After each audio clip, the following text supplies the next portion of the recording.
Ng'ennaku z'omwezi 3 omwezi oguwedde minisitule y'ebyobulamu yavaayo n'erangira nga bwe bwaliwo balusseewo ekirwadde kya Ebola Sudan nga kino kyaviirako n'omusawo mu ddwaliro e Mulago okufa. Omusaayi gwe gwaggiddwako ne gukakasa nti omulwadde ono yafudde n'obulwadde bwa Ebola ekika kye tuyita Sudan. Wano abantu abasoba mu 200 abaali balina akakwate ku muntu eyali afudde baatwalibwa mu kifo eky'enjawulo beekebejjebwe. Kati olwaleero abantu 8 basiibuddwa oluvanyuma lw'okusimatuka ekirwadde kya Ebola Sudan era nga minisita w'ebyobulamu Jane Ruth Aceng y'abaddewo okubasiibula.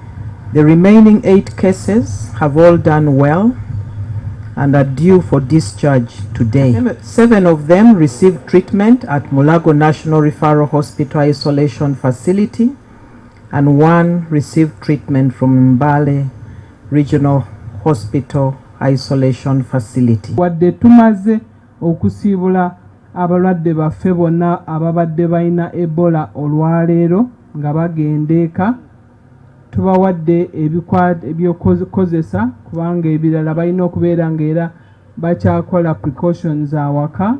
Wabula minisita yennyamidde olw'abantu ababadde bayita ku mitimbagano nga balaalasa amawulire ag'obulimba nti ekirwadde kya Ebola Sudan tekiriiyo. And I want to quote, because those who post keep on saying that the Ministry of Health is looking for money, and particularly they target the accounting officer and the Minister for Health,